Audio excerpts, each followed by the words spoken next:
Hi everyone, I'm Matt from Look Into Bitcoin, and today we're going to be looking at if quantitative easing in the US will likely send Bitcoin and crypto to new all-time highs. To do this, we'll be using a number of resources that are all freely available on lookintobitcoin.com, your number one source for Bitcoin information. And if you haven't already, don't forget to like the video, subscribe to the channel, and turn on notifications to ensure you're receiving all of our content as soon as it's released. So right now we're actually on one of the Statista pages here, which is showing the amount of quantitative easing or the actual size of the underlying Federal Reserve's balance sheet in the US to see how this actually relates to the price of Bitcoin and the crypto markets. So as we can see here, if this all sounds a little bit foreign to you, don't worry, we'll go into that in a little bit more in depth shortly. But all we need to focus on right now is the general trend we've seen in this Federal Reserve balance sheet and how this relates to the quantitative easing of the US economy. So we can see here over the past couple of years, this was on a very long and sustained exponential rise to the upside. And this really did coincide with the exponential increase and previous bull market we had for Bitcoin and cryptocurrencies. But we can see here at around April, March time, maybe in 2022, when Bitcoin's prices were over $40,000, the size of the Federal Reserve's balance sheet actually began decreasing. Now, this is known as quantitative tightening, and this is a policy undertaken by global governments and economies really to try to prevent rampant inflation and really to try and calm down the economy, maybe to prevent a recession. But we can see here since then it's been on a very stark downtrend. However, if we zoom in here, we can see very recently we've actually seen the first uptick we have in a very long period of time. Now, this is leading a lot of economists, traders and investors, not only in the cryptocurrency space, but in general global markets, where the US is going to start implementing more aggressive quantitative easing. Now, this quantitative easing comes in a few different forms, but really it is just the Federal Reserve, especially in the US case, adding to their balance sheet by buying up assets, stocks, bonds, and other commodities potentially.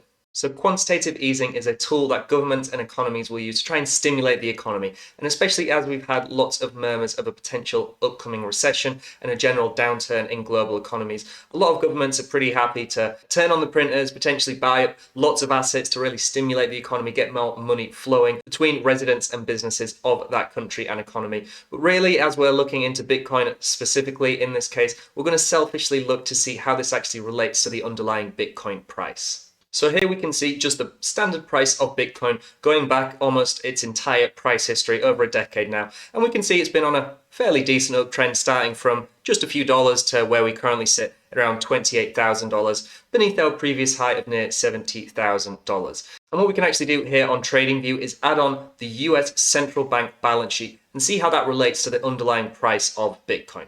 And what we can see here, there's a pretty strong correlation almost immediately that we can see. As this decreases, as the US economy takes on more quantitative tightening policies, we usually see a decrease in the Bitcoin price. And as this rises exponentially to the upside, we usually see Bitcoin's price following not too far behind. And especially recently, as we said here, as this has decreased over the previous year or so, we've seen Bitcoin's price decrease fairly substantially. And very recently, we've seen this uptick for the first time in a very long time that coincides quite nicely with the recent uptick we've had in the Bitcoin price action. And what we can actually do is load up something called the correlation coefficient to see how strong this correlation really is. Because obviously we can see just by looking at it that there's a strong correlation, but we can actually quantifiably see how strong the correlation is between the US central balance sheet and the underlying price of Bitcoin. So for example, here we can just see the 52-week or the 1-year correlation between the Bitcoin price and the underlying balance sheet of the Federal Reserve. And we can see this is generally pretty cyclical. There's times of extremely strong correlation and times of extremely negative correlation. Now, this negative correlation means as one is rising, the other is falling. A -1 rating would mean they're in perfect opposite unison. And a rating of 1 would mean they move exactly the same. As one increases, the other always increases as well. So it's almost never going to be exact values of 1 or -1, and a 0 just means there's absolutely no observable correlation between the two. And we can see, as we said, this is pretty cyclical on a 1-year basis. But we can increase this and see the relation on a, for example, 4-year basis, as Bitcoin usually moves on a 4-year cycle. So here we can see on a 4-year cycle, this generally tends to stay at a much more positive value. Again, there is some negative correlation at times, but on a 4-year cycle, this does have a very strong correlation between the underlying price of Bitcoin and the US central bank balance sheets.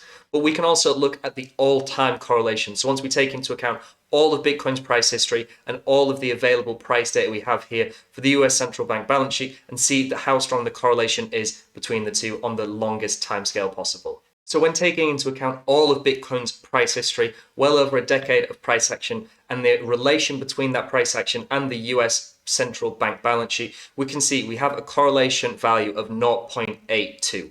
Now, this might not mean a lot to you, but here I've loaded up a page on statology.org that actually goes over how strong a correlation there is based on this value. And here it states a value over 0.75 is a very strong relationship between two data sets. So a value of 0.82 implies a very strong relationship. So really, we can look at this and say, if the US is to continue its central bank quantitative easing policies, we're likely to see a very strong reaction in price in the Bitcoin and cryptocurrency markets. However, if this is just a temporary increase and we see potentially further downside, or maybe even just sideways and static values on this US central bank balance sheets, it's a little bit more unknown. Potentially we'll see further downside or at least some transitionary chop and consolidation in the Bitcoin price before potentially further upside. Because we do also need to take into account that Bitcoin in itself has its own boom bust cycles. And as we discussed previously, Bitcoin tends to operate on these 4-year cycles. Now, this has a lot to do with the inflationary rate of Bitcoin. And here on the stock to flow model, we can actually see the relationship between the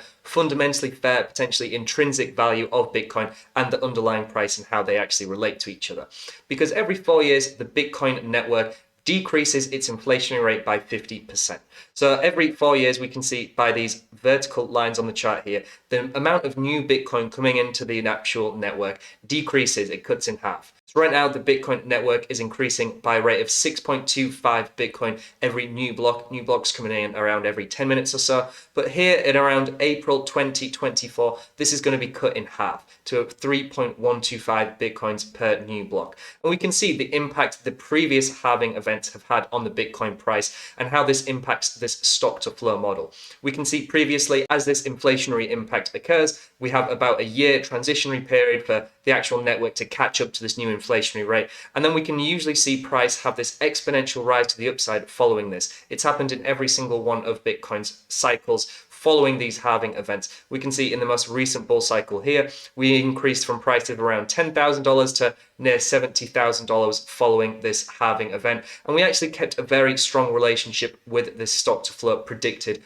fair value price. So we can see here we are fairly substantially beneath this value right now, but we have had a fairly long and drawn out bear market, especially as it coincided with a long drawn out decrease in US equity prices such as the S&P 500 and the Nasdaq. So it'll be interesting to see if the quantitative easing does actually come into effect on a more long-term basis, how this will actually relate to the Bitcoin and underlying global economies prices, but really, especially if it lines up nicely with the natural 4-year cycles we have in the Bitcoin price, maybe they'll coincide nicely and bring a really great upcoming bull market for Bitcoin and the cryptocurrency markets. So just to summarize, Bitcoin has had an extremely strong correlation to the US federal balance sheet, and as these holdings grow, otherwise known as quantitative easing, Bitcoin has historically risen exponentially in price. And we've also seen the same true to the downside. As quantitative tightening or the US federal balance sheet decreases in its size, we usually see a negative reaction in the Bitcoin price. And as we've started to see a shift in US and global economic policies due to the potential for a large-scale inflationary-driven recession,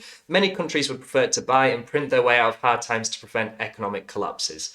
However, we need to also acknowledge that this may also align with Bitcoin's natural 4-year cycle. So we have the potential for a very exponential bull market as the halving event occurs and potentially more quantitative easing takes place. If you like this video, then please visit lookintobitcoin.com, where you can also consider becoming a site subscriber to gain access to live charts, in-depth newsletters, indicator alerts, private TradingView strips, and more, all for a fraction of the standard industry price.